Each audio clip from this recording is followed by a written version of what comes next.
We're back. That's right. Investigative committee. Finally, the first one of the year, probably the only one of the year, if I had to guess. For those of you that forgot, we had that whole Thomas Cook affair thing where allegedly he was sexually harassing some women. The articles were definitely steamy, something out of a Fabio novel for sure. And allegedly, Joe Hogsett was part of the people that helped cover it up. Allegedly. Now, my opinion is, because I've watched all of these, except for this one, nothing's going to happen. Literally because both sides have skeletons in the closet. And let's not forget, Taft, the people that were covering the whole thing, gave Hogsett a bunch of money. So I think the only thing that is going to come out of this is we're going to have like an updated sexual harassment policy. That's about it. Nothing's going to be happening. It's going to be a big nothing burger. But maybe I will be pleasantly surprised. Maybe I'll be wrong. I would love to have all of it out there. And don't forget, too, Thomas Cook donated to Krista Carlino, Kristen Jones, and Andy Nielsen. But not her. Whoever she is. And that's like the big Let's just get into it.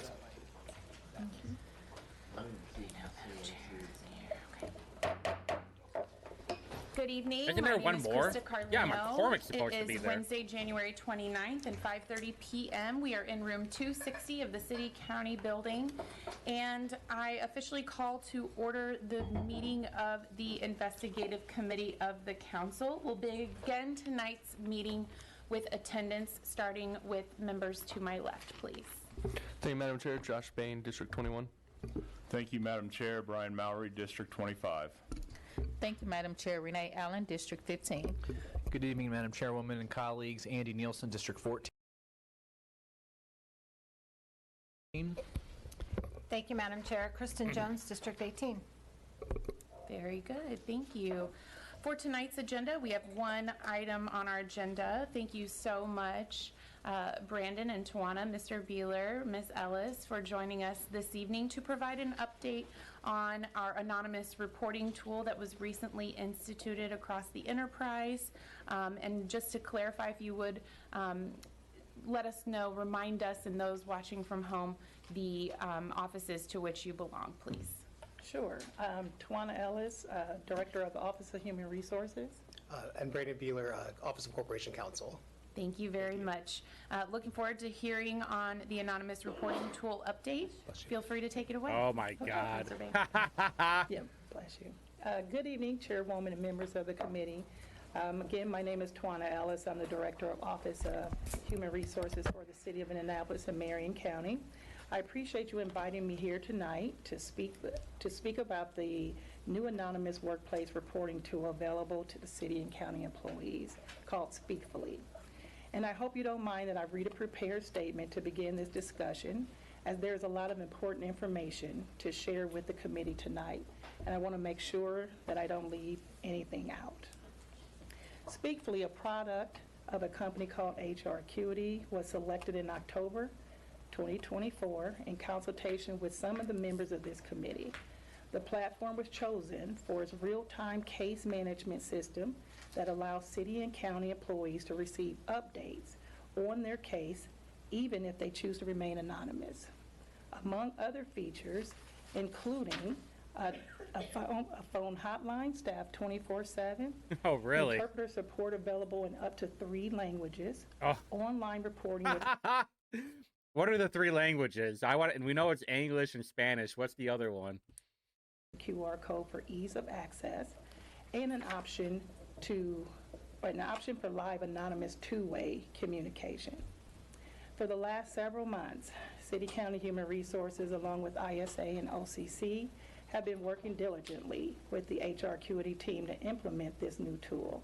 It was a complicated endeavor to incorporate this technology with the systems and the security protocols of our enterprise, but we are pleased to report that Speakfully is now available to all current and former city county employees. Really? HR sent an initial communication through the city county communication enterprise system to inform employees about how to access Speakfully on January the 10th.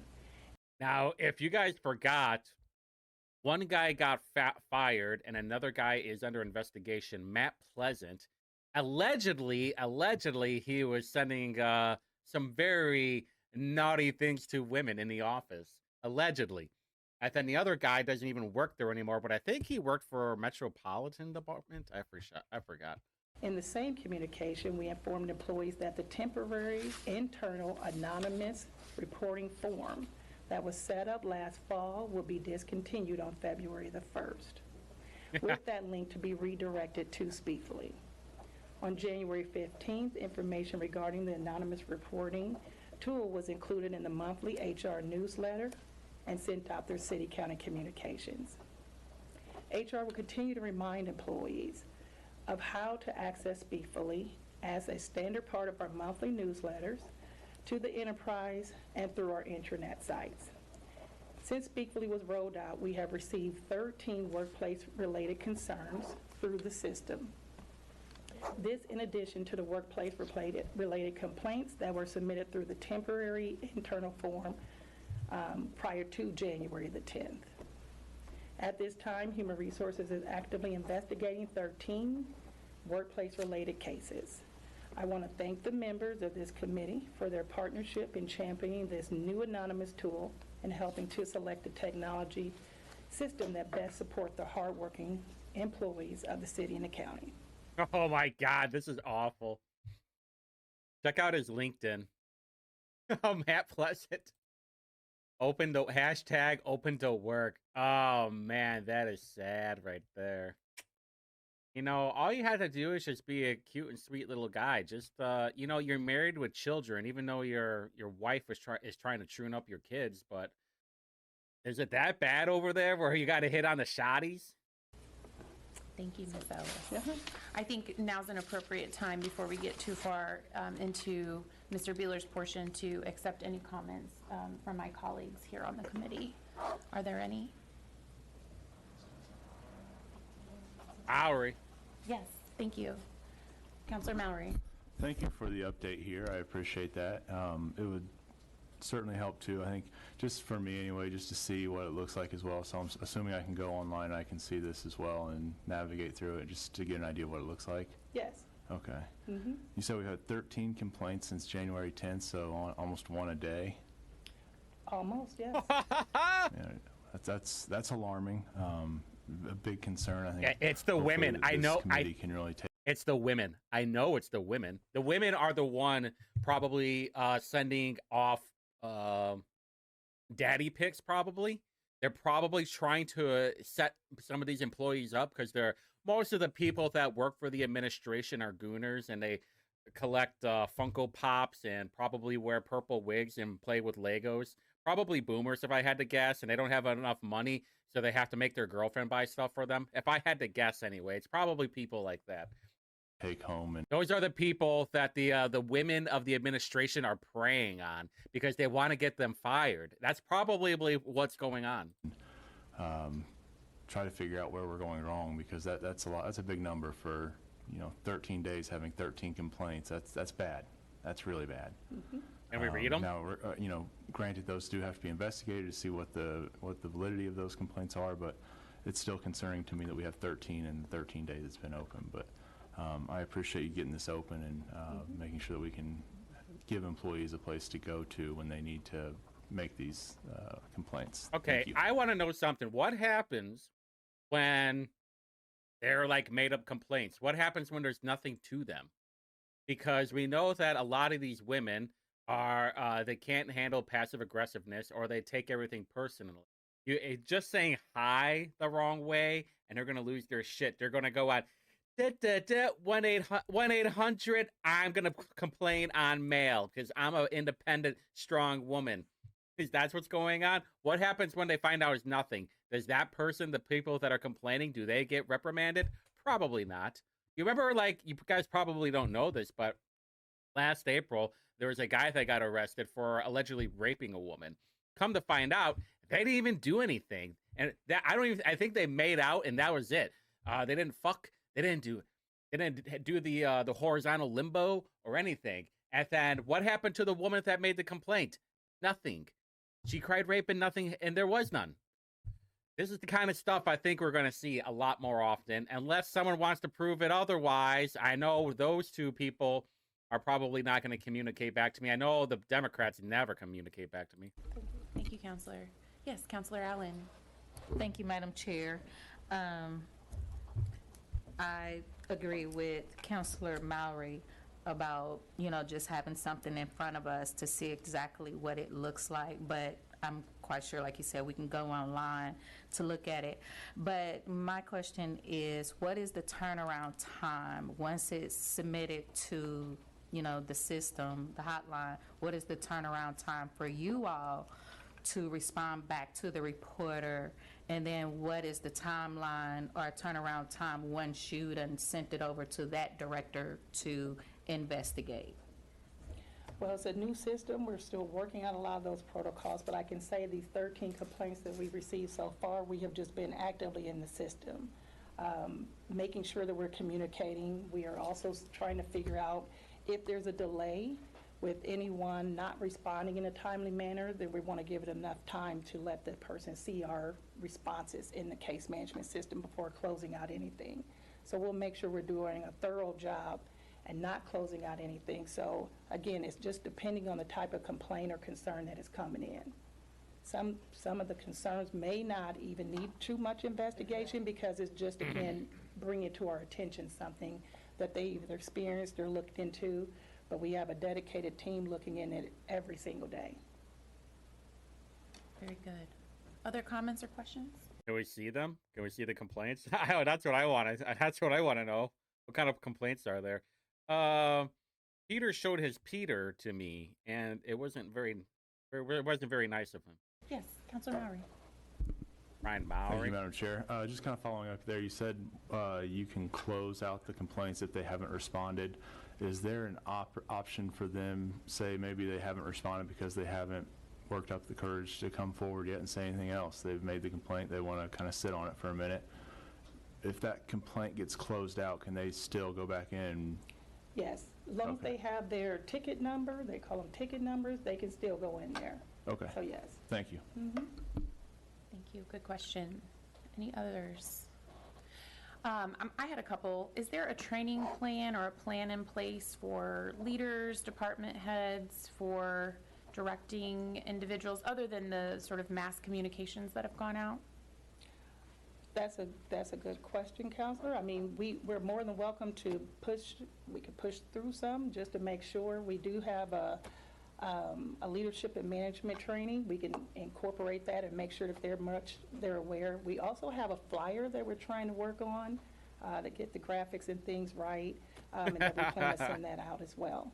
So I think that's a helpful, good idea. the flyer portion, because I think about, if you're looking at your city-county email on your phone, but then there's a QR code to scan, it's like, how do I scan a QR code that I'm already viewing from the phone? So having that printed, and then is the URL like long and complicated, or is it Can like you make like a tiny URL? speakfully.indy.gov or something nice and crispy? You're very, very close, but yes, it's not that long and complicated, no. Do you have it? Yep. Yeah, what is it? offhand that I could make a note, and for those watching from home?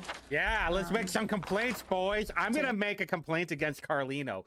She's been kept sending me pics, and I don't appreciate it. To have that, and I know you sent it, so I'm just for our edification this evening. Yeah, she looked at the camera. It's Indy.speakfullynow.com.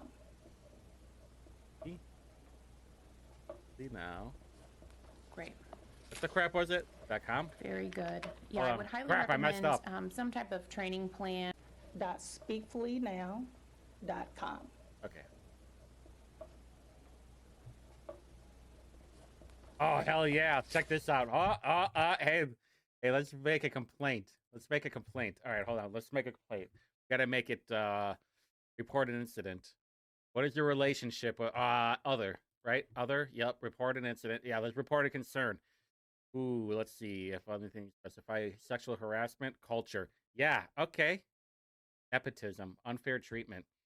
Conflict of interest. How about that? Hold on. All right, hold on. I'm going to type this up while this is going. Very good. Yeah, I would highly recommend some type of training plan, or when to utilize this tool, when maybe other measures are more appropriate, right? So that as Counselor Mowry and Counselor Allen noted, that the appropriate use of the tool is there. And I think that would be really beneficial to everyone using the tool, and then make it easier for your team to be as thorough and investigate those as they come. I think just to briefly comment on that, it's a great point, Chairwoman Carlino, but to Councilor Mallory's and Councilor Allen's point, part of the 13, I think, tells us hopefully that the system's working, that people now have a forum to come forward and feel comfortable that it is in fact anonymous, since it is a third party. I think that what we hope to work with you all and this committee on is hearing from city county employees after a month, however long we think, or we all collaboratively think is appropriate, as to what they think it is, if they have trouble accessing it, if there's other aspects we need to do. So right now we've unleashed it. I can speak from a different position than other people who work here, that I think it's intuitive. That doesn't mean that other workers may not find it intuitive. Right. So I'm certainly curious to hear that feedback after however long we kind of all deem, or you would guide us on asking those kind of internal surveys for that. Thank you, Brandon. I think that, two things. One, thank you for being open to that feedback and wanting that. But two, I think that we have experience of having a pretty forthright, employee base that are always very vocal about, how things go, whether good or bad. So, anyone watching at home or attending with us in the audience tonight, definitely hear that your feedback is welcome on the newly instituted anonymous reporting tool, because that thing is new online, and maybe there are some things that can be altered or better communicated by the administration. Yes, Councilor Mallory. Thank you, Madam Chair. Just another question that popped in my mind here as we're talking about these complaints, these 13 complaints, is obviously you can't give out any kind of information on where they're coming from, but are there any departments that are, or any governmental units that are standing out where they're receiving more complaints than others? Is it kind of spread out? I think to address that, we can't at this point, since they're obviously under investigation, give that kind of detail. But what I can say is that as we're kind of formulating what would be good standard operating procedures that would ultimately, waiting for Fisher Phillips as well to give us guidance on as policy goes, kind of separating out this first juncture as to what we're calling concerns versus what we're calling complaints. And the kind of the baseline for that, at this point, everything's flexible, is that a concern is something that, on the facts given, don't raise to a violation of city policy. So a very basic example is my boss didn't thank me for coming to work today. So that would be a policy violation. That may be, okay, we've noted, are there more complaints about this boss? That one doesn't necessarily rise to a level of a policy violation, as opposed to a complaint that would allege harassment of, it's really troubling when I come to work because every day so-and-so does this to me. So that's at this point how we're kind of separating those out. And so I think within that 13, there's a mix of those. All right, here's what I got.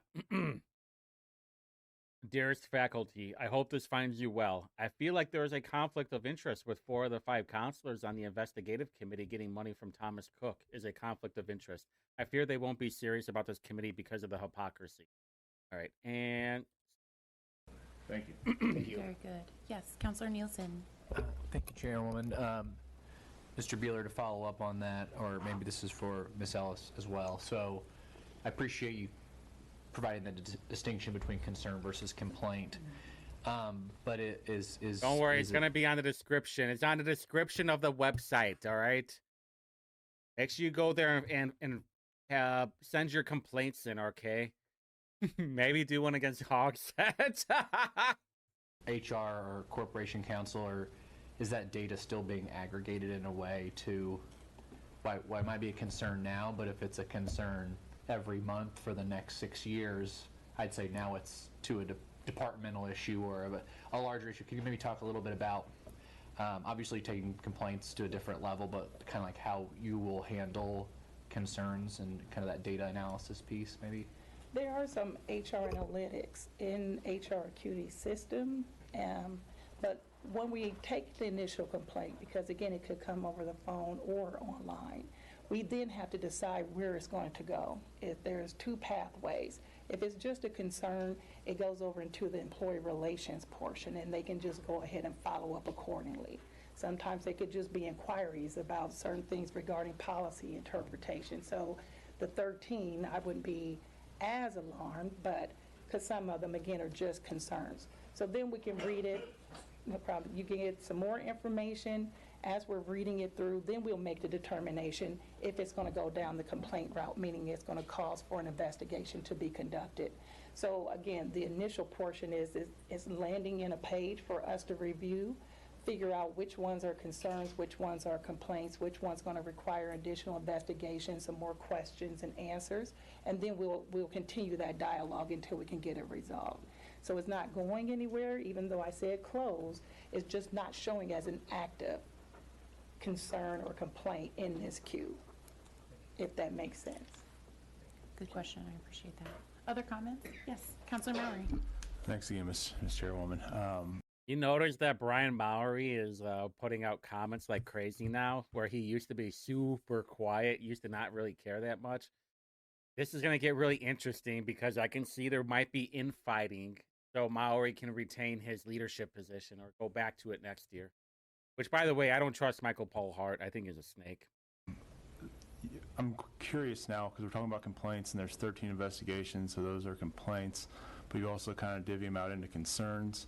Are there other people filing where someone's filed something where it's a concern, so you have two different buckets, like you have 12 complaints, or 13 complaints and 12 concerns? Is there anything like that, or is this 13 all encompassing in what's been reported? It's all included. So Okay. The concerns and the complaints are sitting there. And again, we have to just make sure that if it's going down a track of investigation, that's going to require one of our team members to go a little bit further in depth to ask more questions.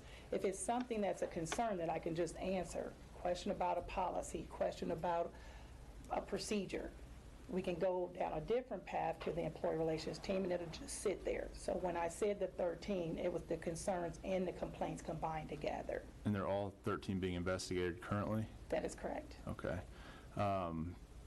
And you may or may not be able to answer this as well, but this kind of piggybacks on that last question I had when I was previous to this most recent one was, are there any trends you're seeing at all that you can, that are alarming or, that we need to be aware of?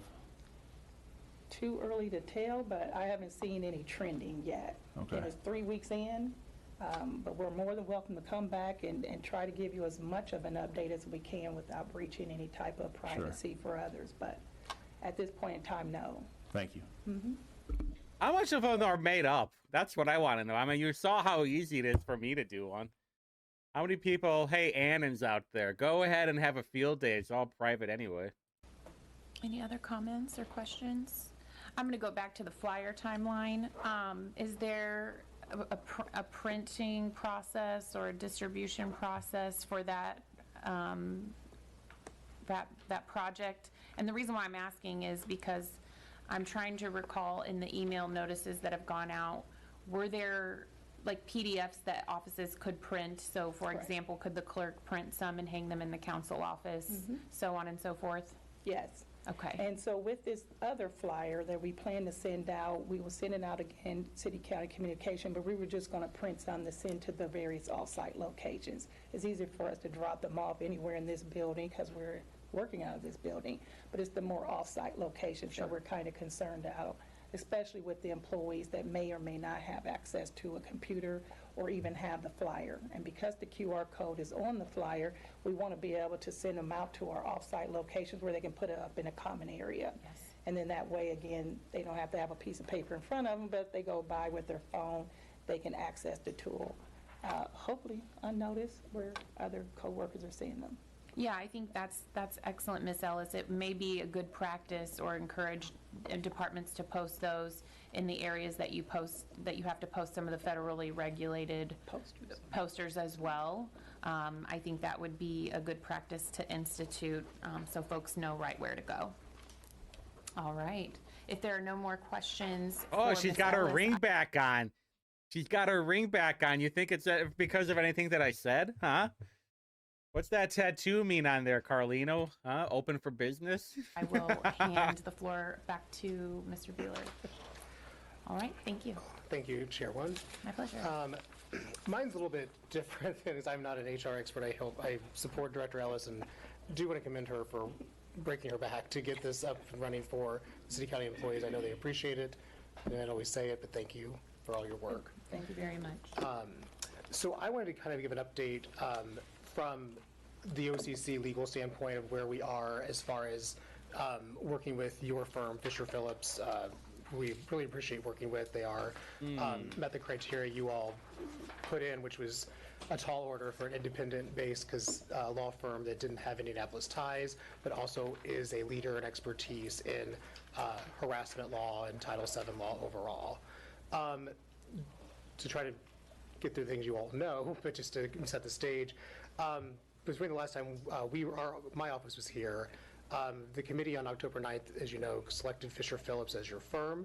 The following day, my office and myself communicated with relevant city county employees that Office of Corporation Counsel would be the point of contact for this committee, as well as for Fisher Phillips, and that they were to preserve any potentially relevant documents and data. So we documented that and informed those employees to preserve any and all evidence that could potentially be relevant to this inquiry. On November 14th, Fisher Phillips did the initial presentation to this committee after they kind of looked at our city ordinance and the structure of our enterprise. Right after that meeting, I worked with the attorneys at Fisher Phillips because they wanted to have in-depth interviews with both Director Ellis and my chief counsel, Alan Gebovich, who also serves as HR's counseling attorney here in the city and has for like 40 years. So we scheduled those and held those two meetings. They both met separately with the attorneys on that firm on November 25th. On December 20th, so a little less than a month later, the city received its initial correspondence from Fisher Phillips, reiterating the scope that you all set in of the investigation, as well as requesting certain documents. In that correspondence, Fisher Phillips suggested entering into an agreement to govern, because something we've all talked about, governing the sharing of documents so that we can protect the privacy, and that's this committee's and the city's goal, the privacy of victims and witnesses, but they could also see what steps had taken so they could look at that to make their investigation.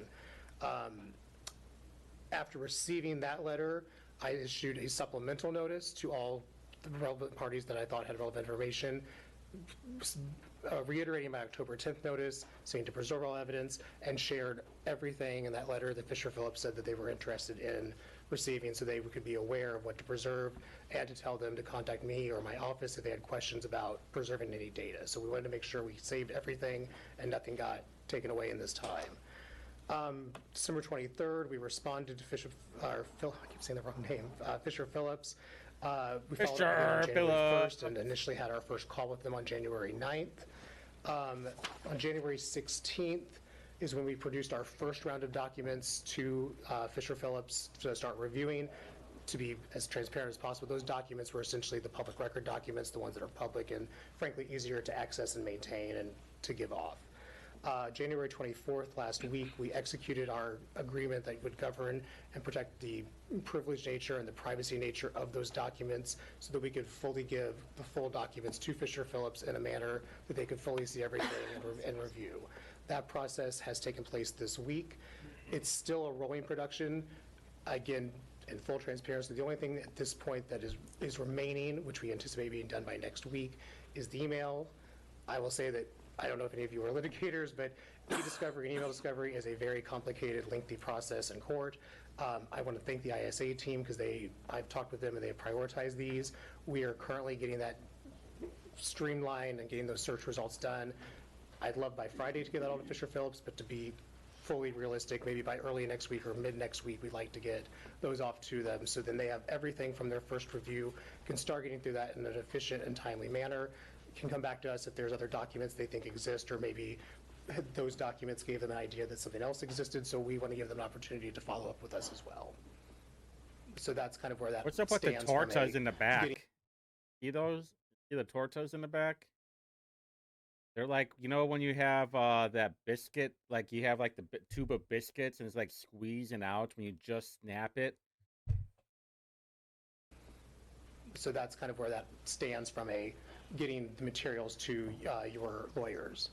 Very good. Thank you, Mr. Beeler. And are you, just to be reminded and for the edification of this committee, part of the ordinance mandated sort of an interim report to be brought to committee by the end of February.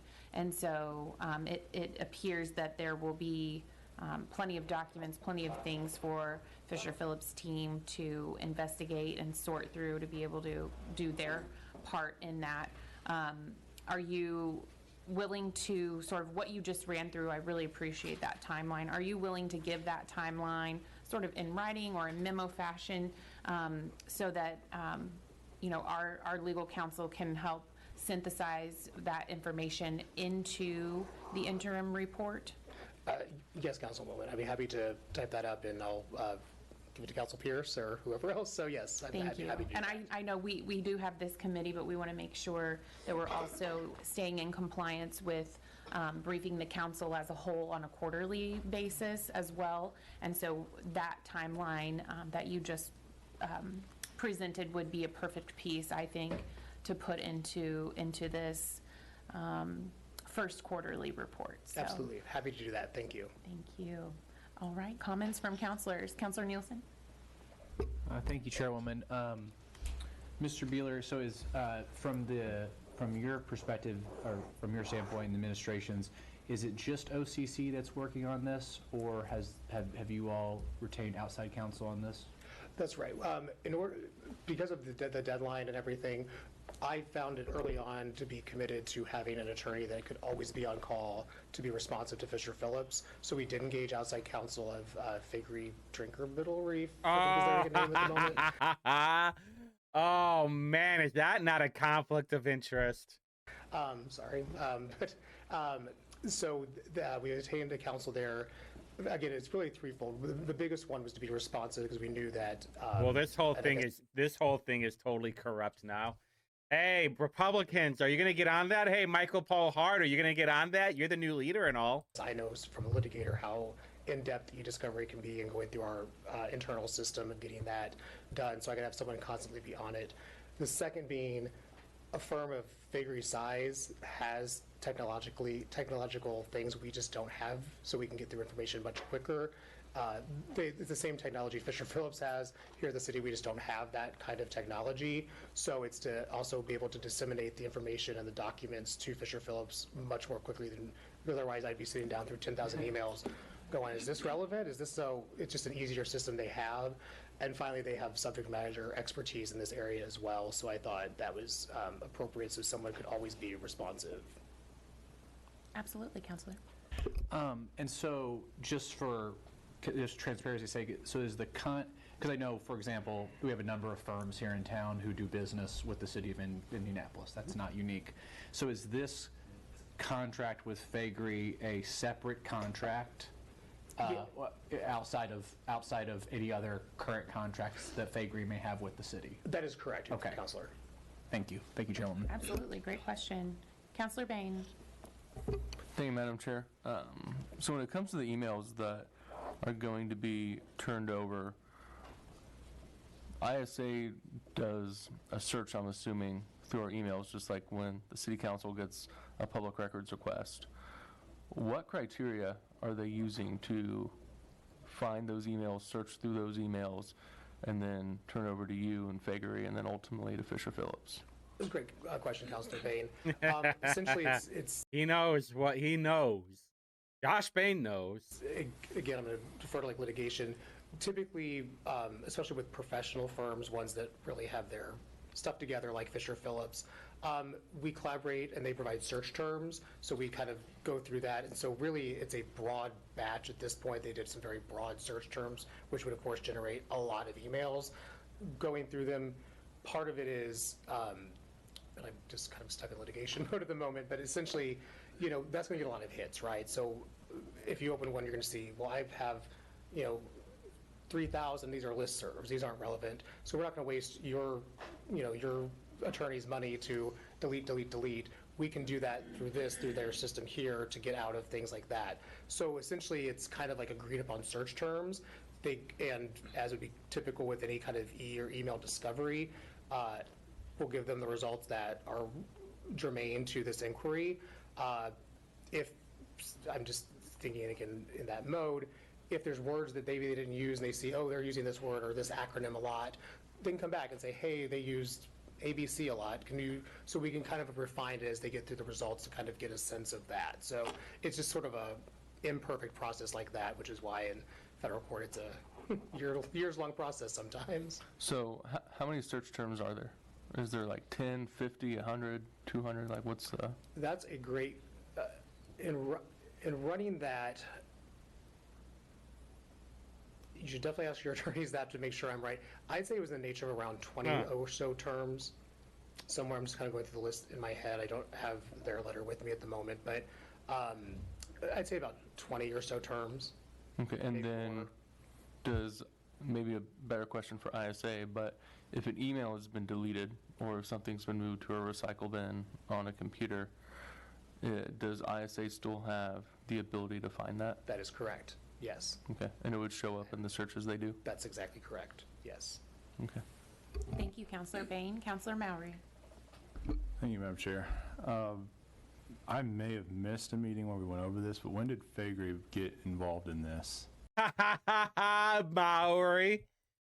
I believe I engaged them at the time you were engaging Fisher Phillips around October, probably about that time. Was that? You didn't miss it, sir. That was not part of any committee process. Correct. That was So done this is the first we're internally. learning that Faegre's on this as well? He knows.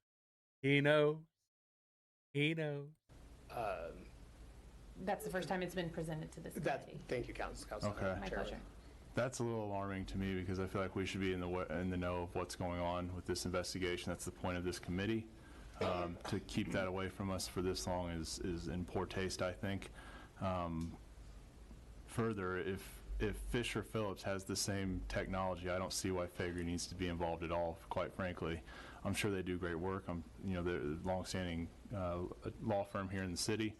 However, I just feel like that we could cut the middleman out here and go straight to Fisher Phillips, couldn't we?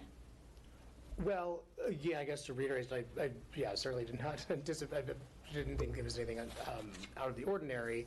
And again, it's a public contract, and we've publicly spoken about.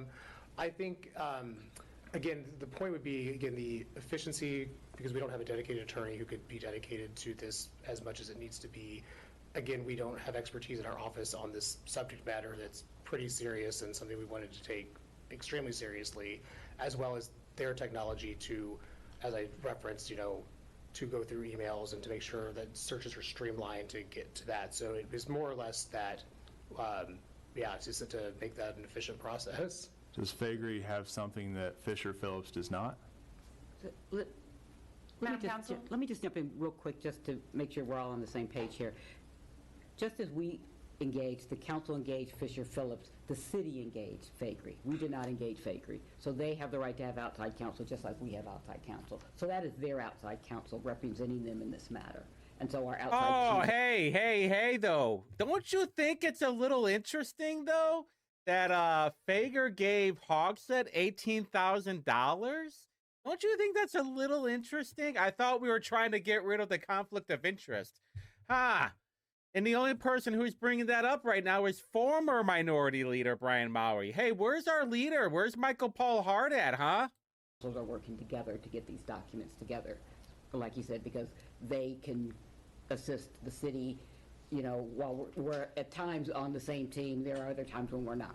And this is one where we're not. And so we have outside counsel that's representing our best interest, and that's Fisher Phillips. And they have outside counsel that's helping them get review the documents and get them to us. And so it's just a litigation process. So that's them engaging Faegre or whoever they decide to engage is not something we could have controlled regardless of when they told us about it. Thank you, Counselor Mowry? Okay, I guess obviously I'm not a litigator, so I don't know the ins and outs of all that, but it just seems confusing to me, I guess, and I'm sure some of the people in the public kind of have some of the same confusion given that Fisher Phillips is representing us Faegre is now representing the city as well. We were kind of created this committee to find a law firm that can handle this that's not associated with the city and whatsoever. Now we have a law firm that's associated with the city. A law firm that gave Hogsett $18,000 last year, by the way. This was, when was it? It showed right here, 12/27 of 2024. Not even a month ago. Not even a month ago. Don't you think that's a little bit alarming? Of course, only Maori finds that alarming. And it seems like if the Faegre is helping the city, which is also the administration, do these things, what's to stop them from not sending something to Fisher Phillips and Discovery? I mean, to me, that's just kind of my question. Corruption. My misunderstanding, I guess, or hopefully misunderstanding. I mean, this is really standard lawyer. That's why I'm kind of confused by the surprise. Dude, we're not lawyers, all right? And the whole reason, hey, dipshit, the whole reason why this whole thing is going on is because we wanted to make sure there was no connection to the city. We didn't want there to be handshakes and high-end jobs. What don't you get about that? And Maori is pointing that out, is that the outside counsel that the city is now using also gave Hogsett $18,000 last year. And don't you worry, I know that they gave him way more than that, and I'm looking through it right now. Because this isn't, it's not a thing. I guess Fisher Phillips has been engaged to review what was contained within the general resolution, ultimately to critique and to provide policies that this large enterprise could adopt based on, what had come out in the media last year. So I think from that standpoint, that's not Faegre's charge. That's why Fisher Phillips is, to my understanding, and again, you're the client, so you can speak more on that, is you wanted someone independent to write recommendations without knowing anyone who works in the enterprise or is engaged in the administration or that. So Faegre, as far as this being a discovery process, is streamlining that as far as producing the documents requested by Fishers. It's more or less just, again, I guess, attorneys working with attorneys in that. So there's different goals. Like Faegre's not going to write a report that contradicts Fisher's report. Like, well, no, you know what I mean? It's more giving them the documents that they need to conduct the investigation. Yeah, but what if they're hiding documents? That's what we're saying. What if they're not giving the documents to that you all are conducting? Like, this fucking guy doesn't get it. Like, Hogsett wants to be protected, and if the people that are giving money to Hogsett are like, all right, we'll help you out with this. Also, by the way, protect me. They're like, okay, for 18 smackaroonies. And that's a task that Fisher Phillips cannot do on their own, or are they not equipped to do that? Or because what I'm curious of here is also the costs associated with contracting on with Faegre. We've already contracted with one law firm that not just the money can though. Do the same thing Faegre's doing. Now we're paying two people to do this, to do one, get one job done. When I feel like if it can be all done, I'd be calling them up right now. It's almost like you guys are okay with this. If you're okay with protecting Hogsett, why do we have a second one in that we're paying now more money out of it? This is costing the city and the taxpayers even more money now. I think Council Pierce kind of referenced that again. There's two different goals here, so it's not in lockstep to do the same thing. I mean, would you say, Mr. Beeler, that it's about capacity and sort of clerical communication functions that Faegre is performing at this time for the administration? That's correct, Chairwoman. Thank you. Yeah, that's exactly right. It's more or less that. It's more or less streamlining the vehicle to get documents to them, and it's, yeah, I think that's a fair characterization. Okay. Still doesn't make a whole lot of sense to me when we've already contracted with one law firm that it could seemingly do the same thing Faegre's doing. So, hopefully these kind of updates and things that are happening behind the scenes, we get a little more knowledge on, just because I think we're using taxpayer dollars to do this. So. Oh, it's even worse than that, actually. Look at this. Back in 2023, during the pre-election, look at that. $55,000 was given to Hogsett. And by the way, look at that, TWG and Western Property Group. Western Property Group, I thought, was a Taft. But look, $55,000. It's a complete conflict of interest, and no one wants to talk about it except for Brian Mowry. So we need to know. We should know, as well as taxpayers especially should know how we're spending those dollars. To me, it doesn't seems kind of like we're just blowing them away here by hiring 2 different law firms. But you obviously have a different opinion on that. I just believe that it should be done in one entity rather than spread out all over the place. So thank you. Thank you, Counselor. Counselor Green? Thank you, Madam Chair, and just a brief comment, because I think I've heard it mentioned a couple times in the exchange over the past few minutes, is that there's kind of like competing interests here, and that there's multiple goals. And I'll just speak for myself, but I think it's safe to say for the investigating committee, our goal is pretty clear. And you can look at the general resolution to figure that out. And I would hope that the administration's goal would also be in line with that. And that is, if there's a culture of sexual harassment, we're going to root it out. We're going to create an atmosphere where people feel safe to come to work. And if there has been past malfeasance, that be brought to light. Thank you, Councilor. And I would hope that's the city's goal, too.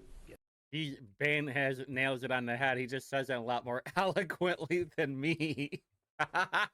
Because I'm just a little rough around the edges, that's all. Yes, Councilor Bain. Thank you, Counselor. Other comments? Counselor Nielsen? Thank you, Chair Carlino. I know we've been talking a lot about sharing of information and emails. Are there any other methods of communication that have like text messages? I know some city employees have city phones. There's Teams. Emails these days are not comprehensive of obviously how we communicate. So has that been engaged at all? What can you maybe update us on that as well?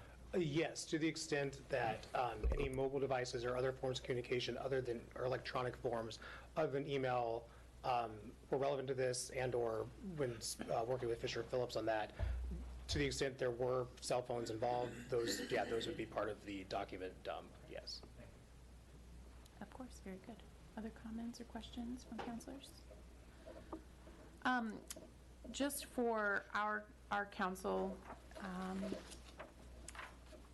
is it possible for the interim investigative report to include the exact number of search terms and even a list of what those are? Very good. I think that was the last thing that I had, counselors. Any other comments for the good of the cause here? Again, Ms. Ellis, Mr. Beeler, thank you so much for joining us this evening. Seeing no other comments or questions, we are adjourned. Damn, that was quick, huh? That was quick. I will find those search terms. It's good to get all of it. Well, there we go, huh? Hold on. That looks weird, which was just me in the background. So I don't like it, honestly. What, like 43,000? No, more than that, right? $73,000 in the last 2 years that Hogsett received from Faegre, and there is no mention of it at all until today. Not good. It's not good. Hey, but you know what? Now we got a website, and now we got a website that we can send in our concerns over. Hey, if we don't like what's going on, if I feel like I'm not getting a hello from somebody, maybe we should turn it in for a little concerning comments. But anyway, we'll see what happens in the future. Like I said, I think it's going to be a nothing burger. And now that we know Faegre is involved, Hogsett's protected. And I don't see our new leader, Michael Paul Hart, doing anything about it. So until next time.